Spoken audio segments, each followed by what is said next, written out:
Bagaimana ini Pak Udin? Kok lama banget Mamat dan teman-temannya belum pulang juga? Tanya istrinya Asep yang semakin khawatir. Iya ya, padahal sudah hampir 1 jam mereka, kok belum pulang juga, kata Pak Udin yang kebingungan.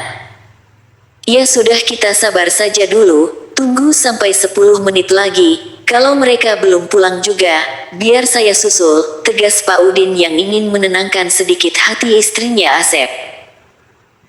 Siap Pak Udin, saya ikut juga ke sawah, kata Jeffrey dan yang lainnya. Suasana kembali hening, pikiran mereka menebak-nebak, kejadian apa yang menimpa Asep dan Mamat serta ketiga temannya yang pergi ke saung sawah. Tiba-tiba mereka semua dikejutkan oleh kedatangan Mamat yang berlarian. Ada apa Mat? Ada apa? Tanya Pak Udin yang kaget karena kedatangan Mamat yang berlarian. Mamat yang ditanya, hanya bisa membuka mulut yang tak bersuara, hanya jari telunjuknya saja yang terus mengarah ke jalan yang baru dia lewati. Istrinya Asep sigap, dia segera memberi Mamat segelas air, biar Mamat minum dulu, karena kelihatannya Mamat sangat shock dan ketakutan. Setelah minum, Mamat mulai bicara tapi masih gugup. Dot itu Pak Udin, Darmo, Usep dan Mang Ujang makan kuntilanak, kata Mamat dengan suara yang masih gagap. Karuan saja orang-orang yang ada di sana keheranan, serta merasa lucu atas omongan si Mamat.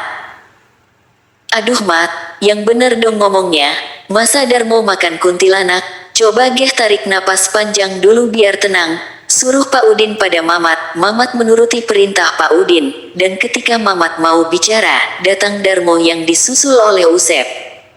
Melihat Darmo dan Usep pulang dengan napas yang terengah-engah, istrinya Asep segera memberi air minum pada keduanya. Setelah merasa tenang, Darmo bercerita tentang kejadian yang dialaminya, maka dengan cepat Pak Udin dan bapak-bapak yang lain segera menyusul ke tempat di mana Asep ditinggalkan. Pak Udin dan 10 orang lagi berjalan cepat dengan 4 orang membawa senter, sedangkan Mamat, Darmo dan Usep menunggu di rumahnya Asep. Istrinya Asep sedikit mulai tenang, walau keadaan Asep belum sadar, karena masih tertidur, tetapi setidaknya Asep sudah ditemukan. Pak Udin yang berjalan paling depan, setengah berlari ketika melihat gundukan yang terbungkus kain sarung. Dia yakin itu Asep, karena sesuai dengan yang Darmo ceritakan, ketika sudah dekat terlihat dengan jelas, ada 4 kaki yang tidak tertutupi sarung, tetapi badan dan kepalanya tidak terlihat karena tertutupi kain sarung. Tanpa banyak bicara Pak Udin dan yang lainnya segera menyingkapkan kain sarung yang menutupi kepala mereka,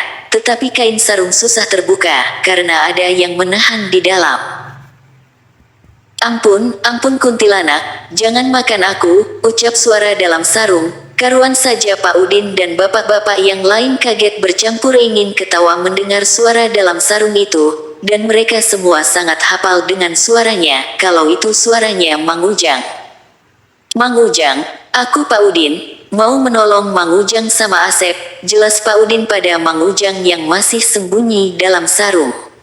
Iya Mang Ujang, ini aku Pak Dudung. Mang Ujang jangan takut, kuntilanaknya juga sudah kabur, ucap Pak Dudung. 2 senter menyorot pada kain sarung yang mulai terbuka, tampaklah kepala Mang Ujang dan kepalanya Asep. Sudah Mang Ujang, cepat keluar, biar kita cepat membawa Asep ke rumah, ucap Pak Udin. Mang Ujang pun segera keluar dari sarung, merangkak ke depan melewati kepala Asep. Asep yang masih tertidur segera ditandu, digotong oleh Pak Dudung dan Jepri yang bertubuh kekar. Akhirnya rombongan Pak Udin sampai di rumahnya Asep. Dibaringkannya Asep di atas dipan kayu yang ada di depan rumah.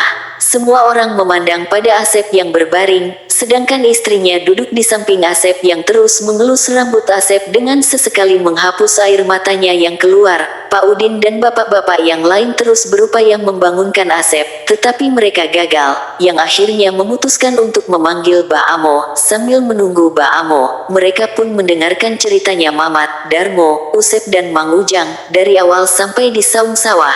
Terus mereka dicegat kuntilanak, sampai mereka pada lari, dan ketika mendengarkan cerita Mang Ujang yang ditinggalkan oleh ketiga temannya, mereka semua tertawa. Tidak lama Mbah Amo datang, segera Mbah Amo memeriksa keadaan Asep, dari memijit ibu jari kaki, sampai ibu jari tangan, tapi sayang, Asep tak jua terbangun. Akhirnya Ba'amo duduk bersila. Dia memejamkan kedua belah matanya, yang terus diikuti bibirnya yang komat kamit. Lama juga Ba'amo membaca doanya. Perlahan Ba'amo membuka mata, serta mengakhiri doanya. Tidak usah khawatir, Asep baik-baik saja, dia akan bangun dengan sendirinya, ucap Ba'amo kepada istrinya Asep dan kepada orang-orang yang ada di sana. Alhamdulillah, ucap istrinya Asep mulai hatinya tenang, dan diikuti oleh semua orang mengucapkan kata Alhamdulillah, merasa bersyukur karena Asep tak kurang satu apapun, dan akan bangun oleh sendirinya. Mereka semua baru pertama kali menyaksikan orang tidur yang tak bisa dibangunkan. Akhirnya semua merasa tenang. Mereka pun kembali mengobrol sambil ngopi dan merokok yang disuguhkan oleh istrinya Asep. Obrolannya masih di seputaran kejadian yang baru mereka alami, terlebih Mang Ujang, yang serasa baru bebas dari ketakutannya pada kuntilanak. Di dalam rumah kayu, Asep dan Lasmini masih bergulat dalam kenikmatan. Entah sudah berapa kali mereka melakukannya, seakan keduanya tidak mau menyudahi permainan hasrat birahinya. Suara Lasmini melengking, merintih, disertai tubuhnya yang meronta, dan akhirnya Lasmini terkulai puas. Terima kasih sayang, ucap Lasmini sembari mengecup bibir dan kening Asep. Asep mengangguk, membalas mencium kening Lasmini. Lasmini mendekap kuat tubuh Asep, seakan Lasmini tak ingin melepas tubuh Asep. Cinta Lasmini pada Asep semakin besar, sampai akhirnya, sepasang sejoli yang mabuk birahi pun tertidur pulas. Di rumah Asep masih ramai, walau Ba'amo dan sebagian sudah pada pulang, tinggallah orang-orang yang biasa bermain kartu. Istrinya Asep masih asyik mengobrol bersama Emak Omah dan Bu Umi, sedangkan Asep masih pulas tertidur, berselimutkan kain sarung. Akhirnya waktu subuh telah tiba, suara azan di masjid sudah terdengar.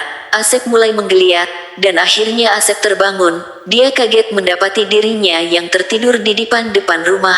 Orang-orang melihatnya, dan bersyukur Asep sudah bangun. Lebih-lebih istrinya, dia seneng banget melihat suaminya yang sudah bangun dari tidurnya, karena waktu sudah subuh. Orang-orang pun mulai meninggalkan rumah Asep. Dengan hati senang mereka pulang menuju rumah masing-masing. Istrinya Asep membuatkan teh manis hangat buat suaminya yang masih duduk di atas dipan kayu. Asep masih belum paham. Dia tidur di saung sawah, tapi terbangun di dipan di rumahnya. Siapa yang memindahkan dirinya? Setelah istrinya menjelaskan baru dia paham. Asep menyembunyikan semua mimpinya dengan Lasmini. Dia hanya menjelaskan bahwa dia tidak ingat apa-apa seperti layaknya orang sedang tidur.